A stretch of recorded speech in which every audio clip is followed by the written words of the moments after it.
Law number 18 is the law of sacrifice. And the law of sacrifice says a leader must give up to go up.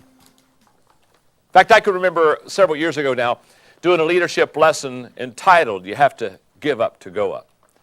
And into that lesson, I can remember my outline because it was very simple. I said, first of all, and it was about getting up the top. And I said, first of all, you have to get up to go up. Because I know all kind of people, they're still in bed. You know what I mean? They're still in bed. They haven't realized, you probably ought to get out of bed before you can be successful. You got to get up to go up. That's step number one, get out of bed. Enter in the arena of action. Take some initiative. Do something. Okay, you got to get up to go up. And after you get up to go up, after you do that, secondly, you got to grow up to go up. You got to grow up. I know people who have never matured. They're still talking about the same thing, doing the same thing. They've never developed like to. So if you want to get to the top, you not have to get up to go up. You got to grow up to go up. And then in the tape, I remember I talked thirdly in the leadership lesson about, well, you got to give up to go up. And that's what we're going to talk about in just a moment. And then the last thing I said is you need to gather up to grow up. You need to get your team together. If you really want to go to the top, you've got to gather up people because as I teach in the laws of teamwork, law number 4, the law of Mount Everest says, as the challenge escalates, the need for teamwork elevates. In other words, you've got to get a team around you, and you've got to get that team helping you to get to the top. So let's talk about the law of sacrifice. A few years ago, there was a tragedy at Mount Everest where a couple of guides got into a storm with a few of their people, and there were a few deaths. And I can remember a 60-minute interview that I watched.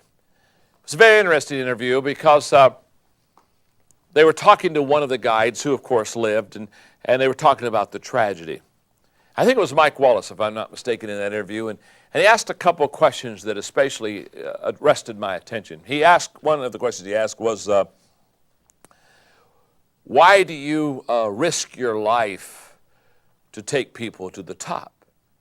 And I remember the guide said, well, it's because that's my job. My job is to take people to the top. That's why they call me a guide. And Mike Wallace says, well, couldn't you get to the top by yourself without harm or injury? And oh yes, I could do that. But it's my job to take people to the top. And the guide kept coming back to Mike Wallace and said, it's my responsibility. That's who I am. I'm a guide. And when I listened, I thought, how true to a leader that is. It's our job as leaders to take people to the top. Mike Wallace continued that interview, and then he looked at me and said, I don't think it's worth the risk. I mean, after all, to risk your life or have people in your party that not make it to the top, he said, I don't think it's worth the risk. And then he looked at the guy and said, why do you risk your life to get to the top of the mountain? And I'll never forget, that guide looked at him, and when Mike Wallace asked that question, the guide is looking into his face like, I can't believe you would ask me that question. Why do I risk my life to get to the top? He looked at Mike Wallace and said, it's obvious to me that you've never been to the top of Mount Everest. It's obvious to me. You've never been to the top of the mountain. It's obvious that you've never been there. If you would have ever been to the top, you would never ask that question. When I think of that interview, I think of leaders. Once we have been to the top and see how glorious it is, what do we want to do? We want to go back down and we want to find some other people and say, I want you to take a trip with me. I'm going to show you things you have never seen. I'm going to give you experiences that you have never experienced. That's what leaders do. Leaders have been to the top and they want to take as many people with them to the top as they possibly can. Now, here's what I want you to understand. To get to the top, you've got to give up something. It was Emerson who said, for everything you gain, you must lose something. That's why I have in your workbook what I call the leadership pyramid. The leadership pyramid is a prime example of giving up to going up. Basically, the leadership pyramid says that when you enter an organization, I guess you got all kind of options left and right, but as you become a leader, and as you become a leader in that organization, the higher you go in this leadership pyramid, the less options you have. Now, I want to say that I teach this leadership pyramid all the time. I think that most leaders, and I think a lot of leaders in corporate America and in leadership organizations around the world, do not understand the leadership pyramid. For example, I run into leaders who all the time think that the higher they go, the more options they should have, the more perks they should have. I don't think so. I think the higher you go, the less options you have. I think that the greatest leaders are what I would call servant leaders. They're leaders who understand that they're a leader to make it better for the people. You're not a leader to make it better for yourself. Now, if you're a good leader, it will be better for you because you'll have the joy of taking people across the finish line. And there's no greater fulfillment and joy than that. So if you are a leader and you're taking people across the top, it's going to be very good. But what I want you to understand is this. You don't lead because of perks. In fact, what I have found is this. Most leaders, they become leaders because they like the perks of leadership, but most people have not counted the price of leadership. What you're going to have to give up, what you're going to pay. My dad taught me when I was just a kid.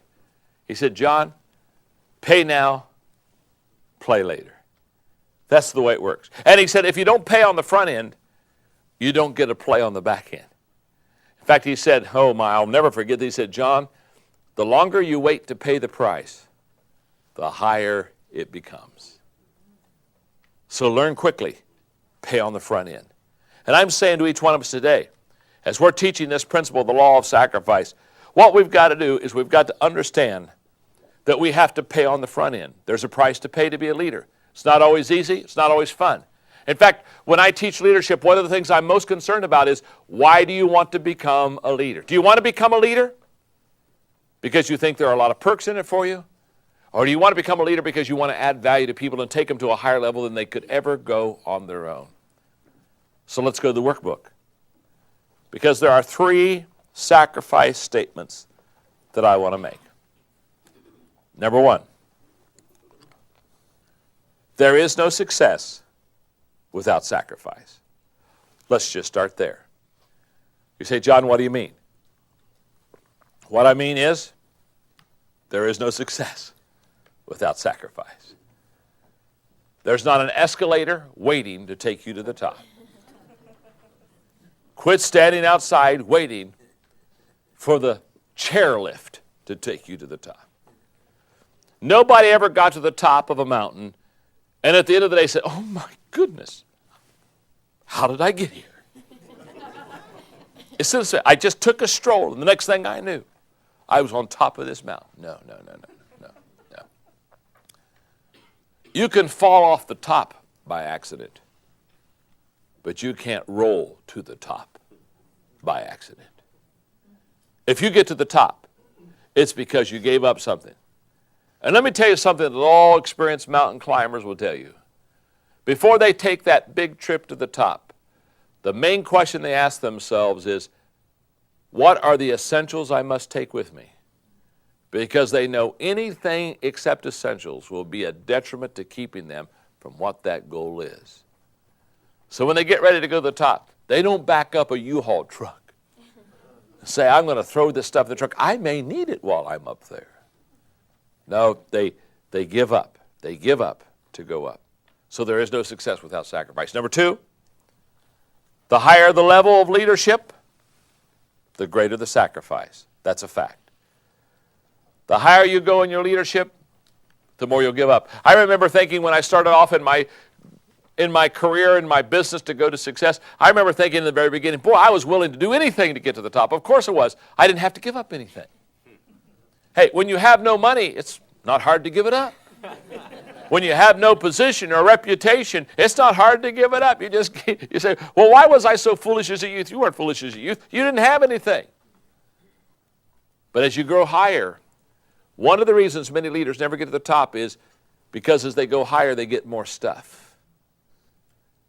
And they have to make these trade-off decisions that become very difficult for them. The third thing I want you to know about success is you have to give up to stay up.